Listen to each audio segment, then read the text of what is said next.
रायगढ़ की रियासत के राजा विक्रम सिंह एक लोकप्रिय राजा थे। उनके राज्य में हर तरफ खुशी थी, लेकिन उन्हें नहीं पता था कि उनका अपना ही मंत्री उन पर घात लगाए बैठा है। राजा विक्रम सिंह का मंत्री राजा का मान सम्मान देखकर बहुत जलता था। वह स्वयं राजा बनना चाहता था, इसीलिए राजा के बेटे प्रताप को रास्ते से हटाने के लिए षड्यंत्र रचता रहता था। राजा ने बूढ़े व्यक्ति को चोरी के लिए दंड दिया। तुम अपना अपराध कबूल जी महाराज, पर मैं मजबूर था। चोरी नहीं करता तो क्या करता। अपराध अपराध होता है। तुम्हारा दंड यह है कि अब से इस राज्य का कोई भी व्यक्ति तुम्हारी किसी प्रकार की सहायता नहीं गर्मी करेगा। है, प्यास लग रही है, अब तो चला नहीं जाता। वो पेड़ के नीचे खड़ा हुआ तो चक्कर खाकर बेहोश होकर गिर गया। तभी वहाँ राजकुमार प्रताप आ गया। बाबा उठो बाबा, पानी पानी। प्रताप पास के कुएं से पानी लाया। कहाँ जाना है आपको? तुम रहने दो बेटा, कोई देख ना ले। जल्दी से यहाँ से चले जाओ, नहीं तो तुम भी दंडित कर दिए जाओगे। छोड़िए दंड को, चलिए मैं आपको घर पहुँचा दूं। प्रताप उसे अपने घोड़े पर बैठा कर ले गया।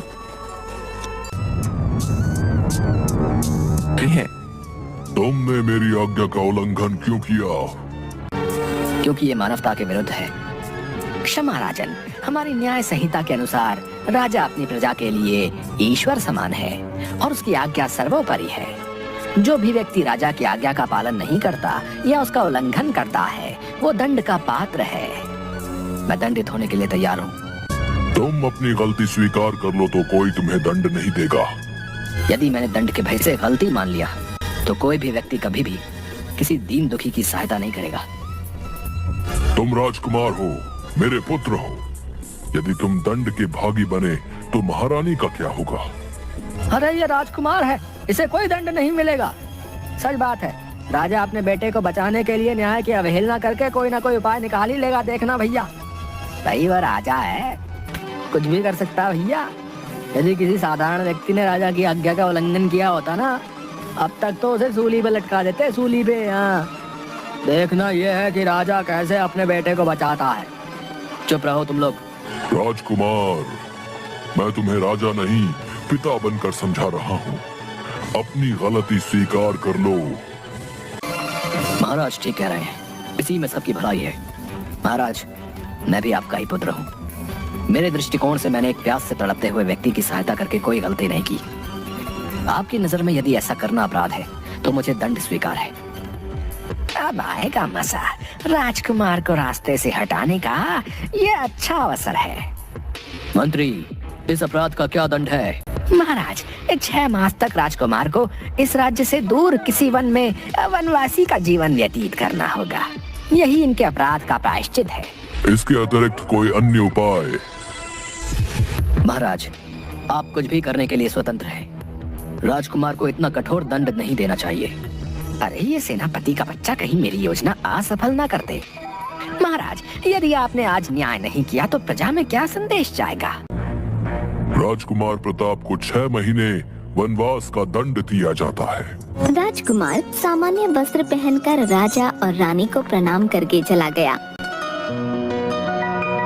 वह जंगल में एक झोपड़ी बनाकर लकड़हारा बनकर रहने लगा। आज पता नहीं लकड़ी लेने कितनी दूर जाना पड़ेगा। वो आगे आगे चलता रहा। उसे एक तालाब दिखाई दिया। यहाँ पानी पीने आ गया था। अच्छा, चलो अब जल्दी से यहाँ से चले जाओ, हमारी राजकुमारी आने वाली है। ठीक है, मैं चला जाता हूँ। सुनो, दाईं ओर से निकल जाओ। कि उसे एक राजकुमारी और 2 दासियाँ दिखाई दी। हे प्रभु, ये क्या अनर्थ हो गया? इस भिखारी की नजर राजकुमारी पर पड़ गई। राजकुमारी, आप तो बाईं ओर से आने वाली थी, फिर दाईं ओर से क्यों आई? मैं तो थोड़ा टहल रही थी, अब क्या होगा पता नहीं। अरे पहले इस भिखारी को गायब करो, भगाओ इसे यहाँ से।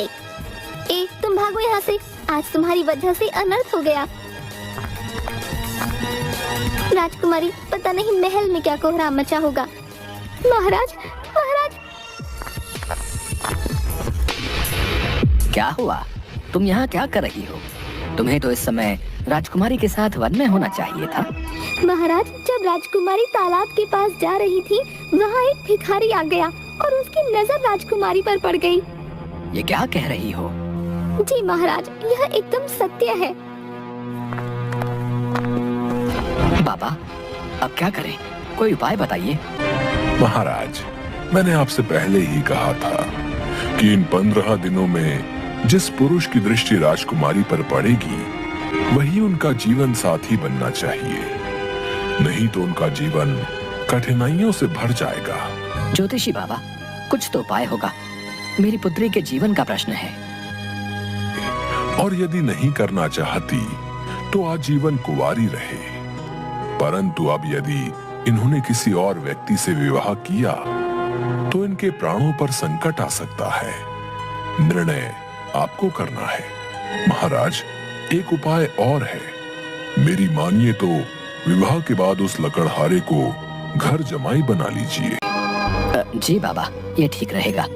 उस लकड़हारे को लेकर आओ। हम अपनी पुत्री का विवाह तुमसे करना चाहते हैं। क्या तुम तैयार हो? यदि मैं तैयार न हुआ तो क्या आप मुझे यहाँ से जाने देंगे? नहीं, यदि तुम नहीं मानोगे तो मैं जबरदस्ती तुम्हारा विवाह राजकुमारी से करवा दूंगा। महाराज, मुझे भविष्यवाणी वाली बात पता चल गई है। मैं विवाह से इनकार नहीं कर सकता, किंतु मेरी एक शर्त है। बोलो, कैसी शर्त? मैं विवाह के बाद भी वन में ही रहूंगा, यहाँ राजमहल में नहीं। ये नहीं हो सकता। तुम सोचो, मेरी पुत्री वहाँ कैसे रहेगी? वो मैं नहीं जानता। मुझे आपके राजमहल से अधिक अपना आत्मसम्मान प्यारा है। ठीक है। पिताजी, ये आपने क्या कर दिया? पुत्री, मैंने बहुत सोच समझ कर ये फैसला किया है। यदि तुम्हारा विवाह नहीं हुआ तो मेरी मृत्यु के बाद तुम ये सब कैसे संभालोगी? मैं अपनी इकलौती पुत्री को किसी लकड़हारे को नहीं दूंगी। बड़ी धूमधाम से प्रताप और राजकुमारी का विवाह हो गया। ये लड़का ना दिखने में लकड़हारा लगता है और ना बातों से। हाँ, आप ठीक कह रहे हो। काश ये कोई राजकुमार होता। महाराज, आज विवाह संपन्न हुए 2 दिन हो गए। अब हमें यहाँ से चलना चाहिए। पुत्र, कुछ दिन और रुक जाओ। कृपया हमें जाने दें। प्रताप और राजकुमारी वन में चले गए। तुम छिपकर इन पर हर पल नजर रखो। देखो, इन्हें कोई कष्ट न हो, ये सुरक्षित रहे। प्रताप का दंड 2 दिन में पूरा हो जाएगा, पर वो यहाँ किसी भी हाल में जीवित वापस नहीं आना चाहिए। जंगल में आग लगा दो या उसे तलवार से काट दो। समझ गए ना? मंत्री जी, आप बेफिक्र रहे, काम हो जाएगा। हे ईश्वर, इस जन्म में मुझे किस अपराध का दंड मिल रहा है? मैं इतने छोटे से घास फूस के झोपड़े में कैसे रहूंगी? सुबह उसे दासी की बात याद आ गई। राजकुमारी जी, आप जंगल में बिल्कुल मत रहना। मैं तो कहती हूँ आप अपने पति को इतना तंग करना, इतना परेशान करना कि आखिर वो सारी बातें छोड़कर महल में रहने के लिए आ जाए। दासी ने बिल्कुल ठीक कहा था, मुझे ऐसा ही करना चाहिए। राजकुमारी ने मटके का सारा पानी धरती पर गिरा दिया, चादर फाड़ दी, अनाज बिखरा दिया। प्रताप कुछ फल लेकर बाहर से आया। अरे ये क्या हुआ? अनाज तो खराब हो गया, मटका भी टूट गया। हाँ, क्योंकि मुझे यहाँ नहीं रहना। तुम ही बताओ, मैं यहाँ कैसे रहूँ? बोलो। दंड पूरा होने में अभी 3 दिन शेष है। बोलते क्यों नहीं? तुम बस कुछ दिन और सह लो, उसके बाद मैं तुम्हें रानी की तरह रखूंगा। ओहो, उसके बाद कोई खजाना हाथ लग जाएगा। हाँ। झूठे कहीं के, मुझे बहला रहे हो। देखो, रथ बाहर खड़ा है। पिताजी ने हम दोनों को बुलाया है, कुछ दिन वहीं रहेंगे। अब चलो। रात के अंधेरे में 2 आदमियों ने जंगल में प्रताप की झोपड़ी को आग लगा दी। अब नहीं बचेगा। भैया, किसी के चिल्लाने की आवाज तो आई नहीं। प्रताप की झोपड़ी यही है ना? हाँ, यही है। चिल्लाएगा कैसे? राजा का बेटा तो राख हो गया। चलो, अब भागो। अब चलो यहाँ से, या यहीं अपने पिता के महल में रहने का विचार है? थोड़े दिन और रुक जाते हैं ना? नहीं, हमें आज ही यहाँ से किसी भी हाल में जाना होगा। मैं उस जंगल में नहीं रहूंगी। चलो तो। ये सारथी कहाँ चला गया? अब रथ कौन चलाएगा? मैं चलाऊंगा रथ। नगर की सड़कों से होता हुआ अनजान रास्ते की ओर बढ़ गया। अरे ये जंगल का मार्ग तो नहीं है। अब हमें जंगल में जाने की कोई आवश्यकता नहीं है। तो हम कहाँ जा रहे हैं? कहीं तुम जानबूझकर मुझे कष्ट देने के लिए मेरे माता पिता से दूर लेकर तो नहीं जा रहे? हाँ?